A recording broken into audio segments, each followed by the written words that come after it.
I think I was going through a bit of a rock chick phase. I am no longer going to be buying anything I don't love. And I'm most unlikely to be wearing anything I don't love. And how do we get caught out owning pieces in our wardrobe that we don't particularly love?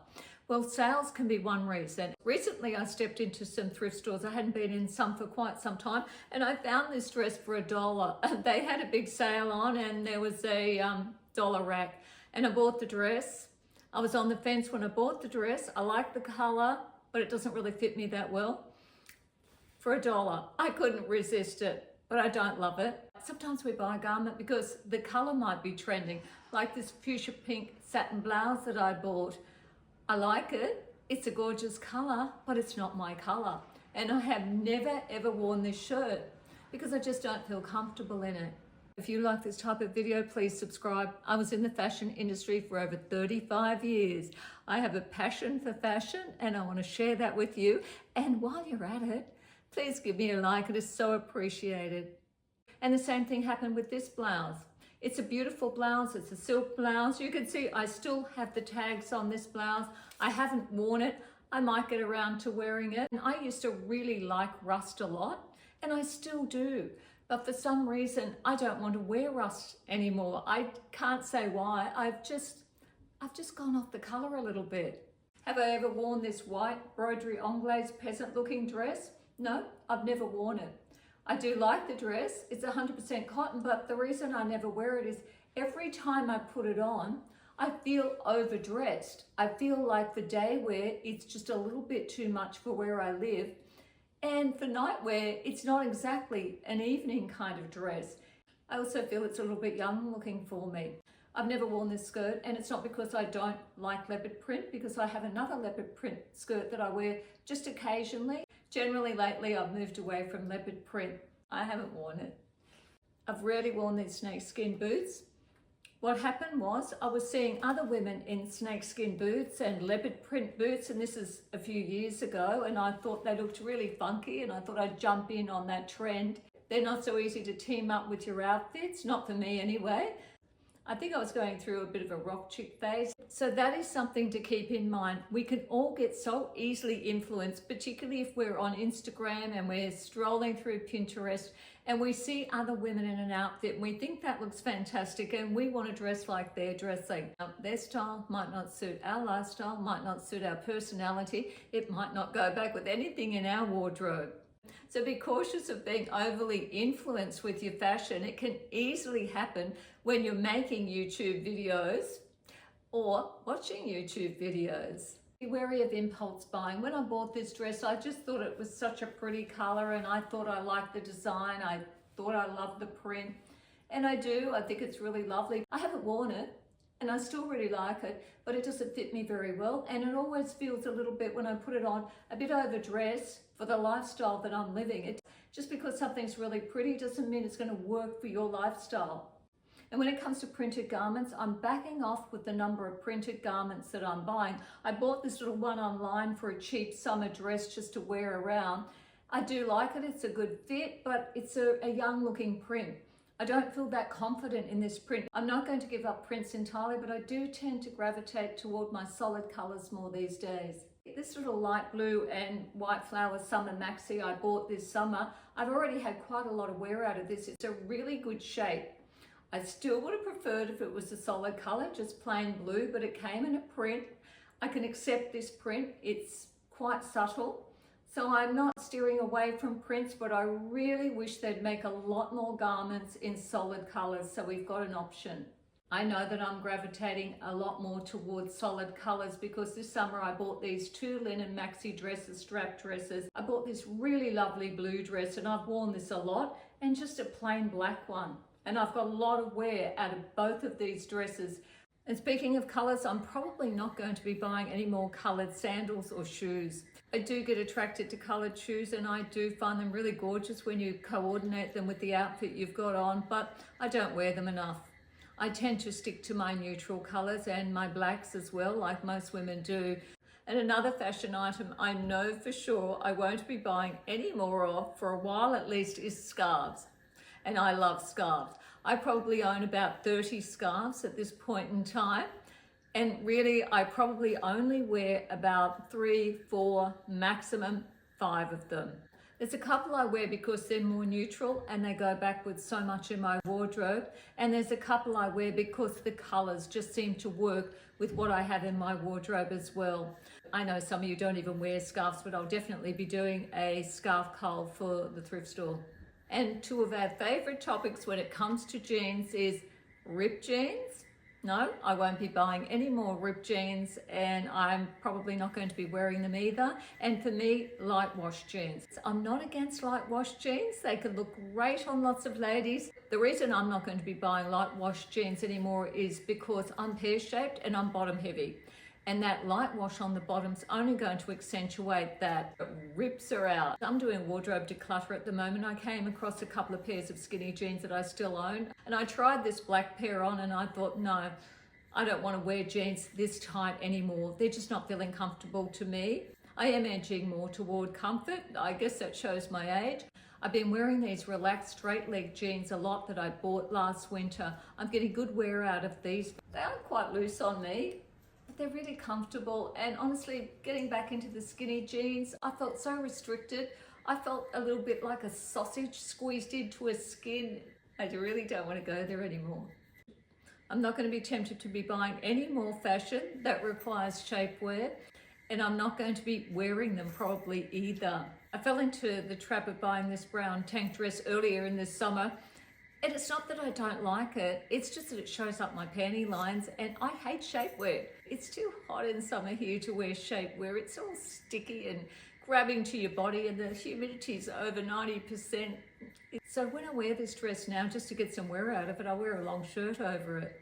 I'm no longer buying, and probably not wearing so much, is tight-fitting t-shirts, particularly with the ones with the little short cap sleeves on them, like this beige one that I have on. I really dislike my arms these days, so I'm always looking now for t-shirts with longer sleeves, and I don't really like that super fitted look anymore because you have to have the perfect bra for it. If you're smaller up the top like I am, having a really super clingy t-shirt like this or a clingy tank top as well, it's going to make me look even smaller up the top. It's going to make me look all out of proportion. And while I have the t-shirt on, another color that I will not be buying anymore is beige. Since I'm not dyeing my hair anymore and my hair is gray, it's sort of a white gray, I find that the beige, with the loss of pigmentation also in my face, I find this light beige color just completely washes me out. And that can apply even for a cream sometimes. I'm on the fence about cream. I bought this blouse a long time ago. I think it's a really cute little blouse. I hardly ever wear it. When I put it on, it gives me no lift and it makes me feel flat. I don't feel confident wearing this washed out color anymore. There's no contrast between my hair and my skin. I like something with a little bit more vibrancy in it these days.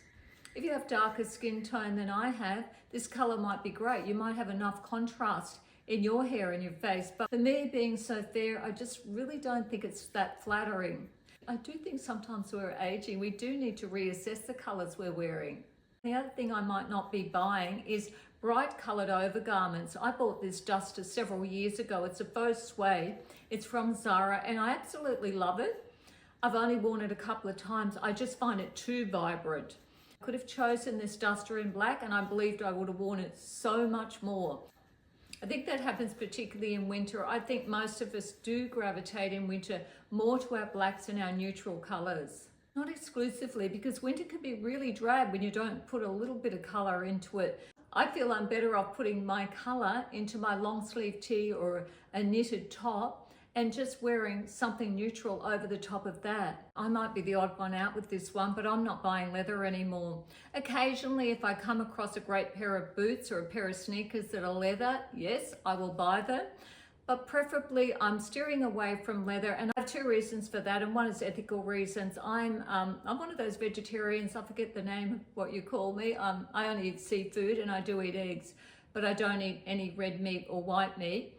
And the other reason is I just find it's not worth the money. Apart from a really good bag, and I might buy leather this time for that bag for longevity. Other than that, when it came to my moto jackets and so forth, I didn't really need to spend the money and buy leather because I get sick of them. I might wear them 2 or 3 seasons, and the vegan ones last long enough for that, and the same with the vegan trousers. And by the time I'm bored with them, they might start looking a little bit worse for wear, but not always. Not always at all. As we know, leather is temperamental. You have to look after it. I live in a high rainfall area, so I have to be cautious buying leather. It can get marked quite easily. And the other thing, that leather seems to attract mildew. If you don't have really good air and light in your wardrobe, and lots of us don't, you often get mildew on your leather. And cheap versions of these. I'm not going to be buying cheap bras anymore. I did. This summer, I bought a couple of cheap bras. I don't wear them because they ride up. They don't sit in the right spot. This label is Burley. I think Burley might be an Australian label. I'm not sure, but I think Burley is Australian. It's been around forever. I didn't pay a fortune for this bra. It wouldn't have been much more than $50. It might have been $50 or $60, as opposed to the cheaper bras, which were around $20, $25. When it comes to bras, I'm really in favor of finding a lingerie shop and getting yourself fitted. Now, this isn't just about sizing. It's not just about your cup size. This is about the shape of your breasts. And I found this out by myself this year. Even though I'd been to lingerie stores before and I was fitted for my size, something that was never pointed out to me that I discovered myself by doing a bit of a Google actually. I have what is called a wide set breast, sometimes referred to as east-west breast, although I've read that the east-west is a little bit different from the wide set. The east-west is your nipples are also going out sideways, as well as your breasts are going out this way to the side. Mine don't. My nipples are, sorry if I'm too graphic, are in the front, but my boobs tend to be wide set. And I found what was happening every time I would try on bras. It was so frustrating because what would happen is some of my breast is sitting out here over the side. I know it sounds kind of weird, not necessarily under my arms, but sitting out to the side. And a lot of the bras were cut away too far here on the side. And I had all this flesh hanging out the side, whereas I've only got small breasts, but it looked kind of weird. As soon as I read about the wide set breasts, the penny dropped. That's me. It was really helpful. So now when I go to look for a bra, I know exactly what to look for, and also to tell the shop assistant, don't give me any bras that are cut away here at the side, because I'll just be wasting my time like I have, spending many hours in those change rooms, getting quite frustrated. Instead of spending all that time in change rooms, taking them off, and the shop assistant just feeding you in bras, but they're not for you. Not all these women are really that clued in about all the different shapes. They might know your size, but they might not know your shape. Particularly the department stores. I found that happened to me recently. The woman just kept giving me bra after bra after bra. We need good support as we age. It's not just about the east-west, it's going south as well. So we're going in all directions. Anywhere but north, it seems. I'm not going to be buying any more cheap shoes. Well, I don't need a lot of new shoes, but I bought these online. They're only about $25, and you probably can't tell from looking at them that they are cheap shoes. I only wore these shoes out once because when I was walking in them, the sole just wasn't solid enough, and this strap here kept slipping around. It was too loose. They just didn't feel like they were built really well, and I didn't feel stable in them. You can be lucky and find a pair of quality shoes at Walmart, although our Kmart, I've never found quality shoes ever. If you have feet issues like I have, it's so important to get that good support, and honestly, I don't wear a lot of different shoes anymore. I just wanted to show you these loafers that I bought last winter. They don't look very exciting, I know that. They're made from the Australian label Super Soft, and Super Soft is sort of known for older women's shoes, I'm going to say it. It's true, but they're built for comfort, and these are so comfortable. Thank you for watching my video. I hope you enjoyed it.